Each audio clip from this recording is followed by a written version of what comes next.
Assalamualaikum warahmatullahi wabarakatuh. Salam dan bahagia. Perkenalkan, nama saya Alex Fitrianto Sadewa dengan NIM 2019 008068. Pada kesempatan kali ini saya akan mempresentasikan tentang penelitian saya yang berjudul Pengaruh Customer Experience Ease of Use terhadap Intention to Reuse Application melalui Customer Satisfaction pada layanan pengantar makanan GoFood. Studi kasus pada pengguna GoFood di daerah istimewa Yogyakarta. Sebelum saya memulai presentasi, izinkan saya mengucapkan banyak terima kasih kepada Bapak Dr. Ida Bagus Nyoman Udayana, MSI selaku dosen pembimbing 1, dan Ibu Putri Dwi Cahyani, SEMEI selaku dosen pembimbing 2, serta Bapak Ibu dosen penguji pada kesempatan hari ini. Pertama, saya akan menjelaskan tentang latar belakang pada penelitian saya. Perkembangan teknologi pada saat ini berkembang sangat pesat.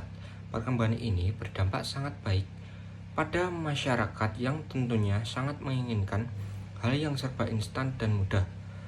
Pada era globalisasi seperti saat ini, internet dibutuhkan untuk memberikan kemudahan dan kecepatan dalam hal penyampaian informasi kepada masyarakat.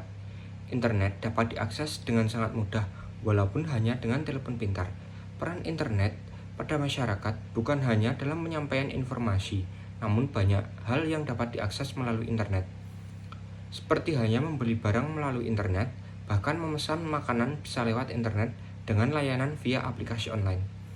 Manfaat yang diberikan dengan adanya internet sangatlah besar. Kemudahan dalam mengaksesnya memberikan kita manfaat baik dalam hal pendidikan maupun layanan jasa yang dapat diakses dengan smartphone yang kita miliki. Berikut adalah data statistik jumlah pengguna internet di Indonesia. Asosiasi Penyelenggara Internet Indonesia mengkonfirmasi jumlah penduduk Indonesia yang telah terhubung dengan internet antara tahun 2021 hingga 2022 mencapai 210 juta orang. Sebelum pandemi, tepatnya pada tahun 2018, jumlah pengguna internet di Indonesia hanya mencapai 171 juta orang. Dengan adanya hal tersebut, pengguna internet di Indonesia mengalami tren kenaikan. Hal ini berpengaruh positif pada pemilik usaha baik kecil, menengah maupun besar. Dengan internet, para pelaku usaha dapat memasarkan produknya dengan mudah dan dengan cakupan wilayah pasar yang luas. Aplikasi layanan jasa berbasis online hadir untuk memberikan pelayanan serta kemudahan kepada masyarakat untuk memenuhi kebutuhan hidupnya. Kemajuan teknologi yang dimanfaatkan oleh masyarakat untuk menunjang kebutuhan sehari-hari. Salah satunya yaitu online food delivery. Dari gambar tersebut dapat diperhatikan ada 3 jenis variabel. Customer experience dan ease of use berupa variabel independen dan customer satisfaction sebagai variabel intervening, serta intention to reuse application sebagai variabel dependent. Diperoleh beberapa hipotesis. Hipotesis yang pertama, adanya hubungan positif antara customer experience terhadap customer satisfaction. Yang hipotesis yang kedua, adanya pengaruh positif antara ease of use sebagai variabel independen terhadap customer satisfaction sebagai variabel intervening. Hipotesis yang ketiga, adanya hubungan positif antara customer experience sebagai variabel independen terhadap intention to reuse application sebagai variabel dependent. Hipotesis yang keempat, adanya pengaruh positif antara ease of use sebagai variabel independen terhadap intention to reuse application sebagai variabel dependent. Hipotesis yang kelima, adanya hubungan positif antara customer satisfaction sebagai variabel intervening terhadap intention to reuse application sebagai variabel dependent. Selanjutnya yaitu metode penelitian. Yang pertama, sifat penelitian. Penelitian ini menggunakan penelitian asosiatif kuantitatif. Yang kedua, populasi. Populasi umum dalam penelitian ini merupakan seluruh konsumen yang menggunakan aplikasi GoFood, sedangkan populasi sasarannya adalah seluruh konsumen yang menggunakan aplikasi GoFood di wilayah Yogyakarta dan tidak diketahui jumlahnya secara pasti. Yang ketiga, sampel. Jumlah sampel yang baik menurut Hare tahun 2010 adalah tergantung pada jumlah indikator dikali 5 sampai 10. Berdasarkan teori Haier, peneliti menentukan jumlah sampel dengan jumlah 105 responden. Yang keempat, teknik pengambilan sampel. Menurut Sugiono 2017, non-probability sampling merupakan teknik pengambilan sampel yang tidak memberikan peluang atau kesempatan yang sama bagi setiap unsur atau anggota populasi untuk dipilih menjadi sampel. Pada penelitian ini menggunakan teknik purposive sampling. Yang kelima yaitu sumber data. Sumber data yang digunakan dalam penelitian ini adalah sumber data primer. Data primer dalam penelitian ini didapat dengan cara menyebarkan kuesioner kepada responden yang pernah menggunakan aplikasi layanan pengantar makanan GoFood. Yang keenam, metode pengumpulan data. Metode penelitian yang digunakan pada penelitian ini adalah kuesioner. Dalam penelitian ini, peneliti menyebarkan kuesioner kepada responden yang pernah menggunakan aplikasi layanan pengantar makanan GoFood. Penyebaran kuesioner dilakukan dalam kurun waktu 1 hingga 2 minggu. Yang ketujuh, tempat dan waktu pengambilan data. Tempat pengambilan data yaitu di Yogyakarta, khususnya pada pengguna layanan aplikasi pengantar makanan online GoFood. Dan untuk pengambilan data dilakukan pada bulan Januari sampai Februari tahun 2023. Yang ke-8 yaitu uji kualitas data. Pada penelitian ini menggunakan uji validitas dan uji reliabilitas. Sedangkan untuk uji asumsi klasik meliputi uji normalitas, uji multikoleniaritas, uji heterokedastisitas. Ada juga uji analisis linear berganda. Terdapat juga uji F, uji T, uji R, dan uji Sobel. Selanjutnya yaitu hasil dan pembahasan. Yang pertama, uji validitas dan reliabilitas. Pada uji validitas, dalam 30 kuesioner didapatkan bahwa R hitung lebih besar dari R tabel. Maka dari itu, pada uji validitas, dalam 30 kuesioner ini dinyatakan valid. Sedangkan untuk uji reliabilitas dinyatakan reliable karena nilai Cronbach alpha lebih besar dari 0,6. Selanjutnya yaitu uji normalitas. Pada uji normalitas persamaan yang pertama dengan metode Kolmogorov-Smirnov dapat memperoleh hasil signifikan sebesar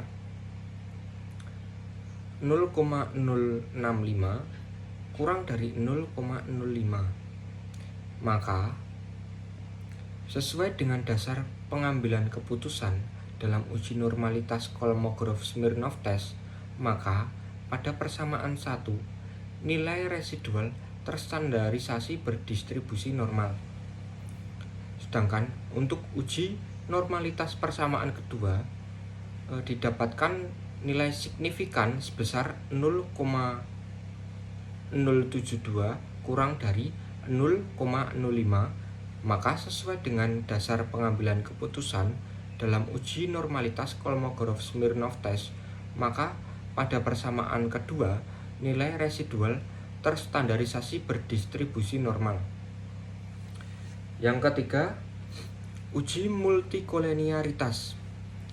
Pada nilai tolerance melebihi 0,1 dan variance inflation factor atau VIF kurang dari 10 sehingga dapat disimpulkan tidak terjadi multikoleniaritas. Yang keempat yaitu uji heterokedastisitas. Analisis uji heterokedastisitas dapat dijelaskan dengan hasil analisis grafik pada scatter plot.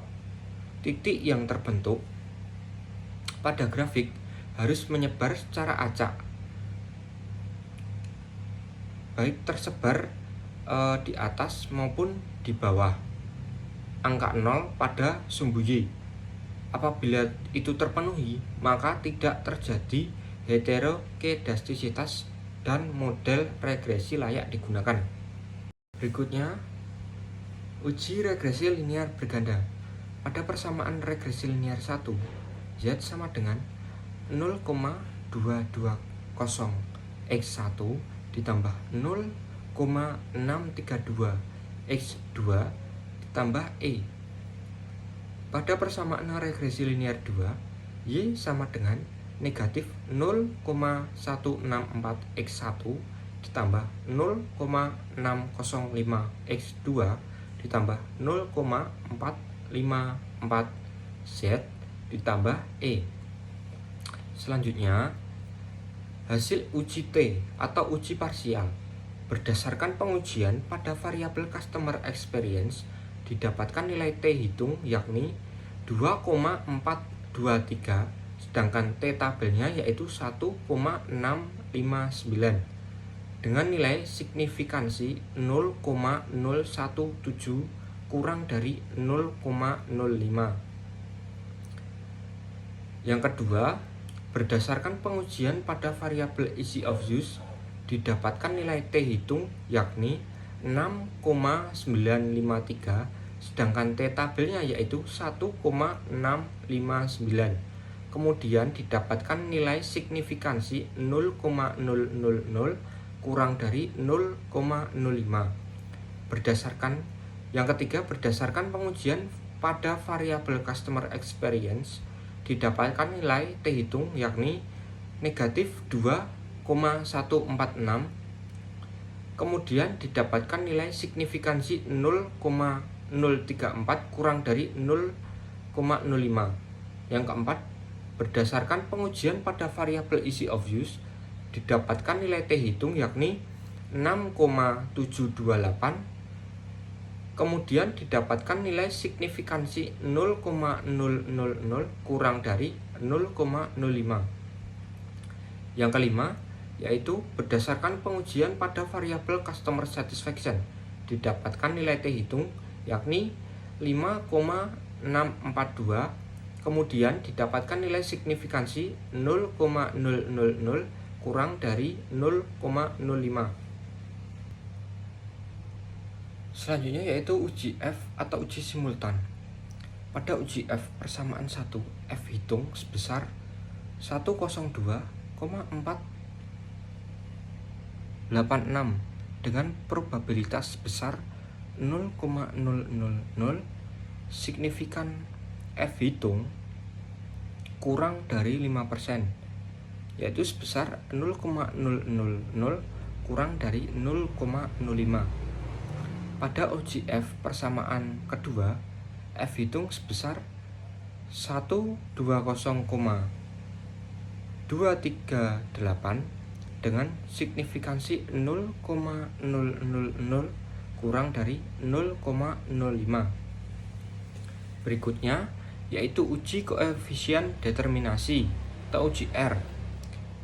Koefisien determinasi jalur pertama, hasil nilai R² sebesar 0,666 berarti 66,6%. Koefisien determinasi jalur kedua, hasil nilai R² sebesar 0,780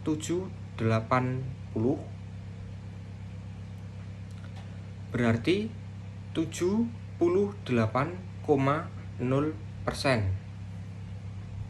Berikutnya yaitu sebatas pertama. Nilai one tile probability 0,01344051 dengan tingkat signifikan 5% dari hasil tersebut, maka 0,01344051 kurang dari 0,05, sedangkan two tile probability mendapatkan 0,026880102 dengan tingkat signifikan 5%. Dari hasil tersebut, maka dapat disimpulkan bahwa 0,026882 kurang dari 0,05. Jadi dapat dikatakan bahwa customer satisfaction mampu memediasi customer experience terhadap intention to reuse. Selanjutnya Sobel test yang kedua. Nilai one tile probability 0,000539 dengan tingkat signifikan 5%. Dari hasil tersebut, maka 0,00000539 kurang dari 0,05, sedangkan two-type probability mendapatkan 0,000178 dengan tingkat signifikan 5%. Dari hasil tersebut, maka dapat disimpulkan bahwa 0,000178 kurang dari 0,05. Jadi dapat dikatakan bahwa customer satisfaction mampu memediasi ease of use terhadap intention to reuse. Dengan beberapa hasil uji yang sudah dipaparkan, maka dapat ditarik kesimpulan. Yang pertama, hasil riset menampilkan bahwa customer experience mempengaruhi positif bersignifikan kepada customer satisfaction. Yang kedua, hasil riset menampilkan ease of use mempengaruhi positif bersignifikan kepada customer satisfaction. Yang ketiga, hasil riset menampilkan bahwasanya customer experience mempengaruhi positif bersignifikan kepada intention to reuse. Yang keempat, hasil riset menampilkan bahwa ease of use mempengaruhi positif bersignifikan kepada intention to reuse. Yang kelima, hasil riset menampilkan bahwasanya customer satisfaction mempengaruhi positif bersignifikan kepada intention to reuse. Sekian presentasi dari saya. Bila ada salah kata, saya mohon maaf. Wassalamualaikum warahmatullahi wabarakatuh. Salam.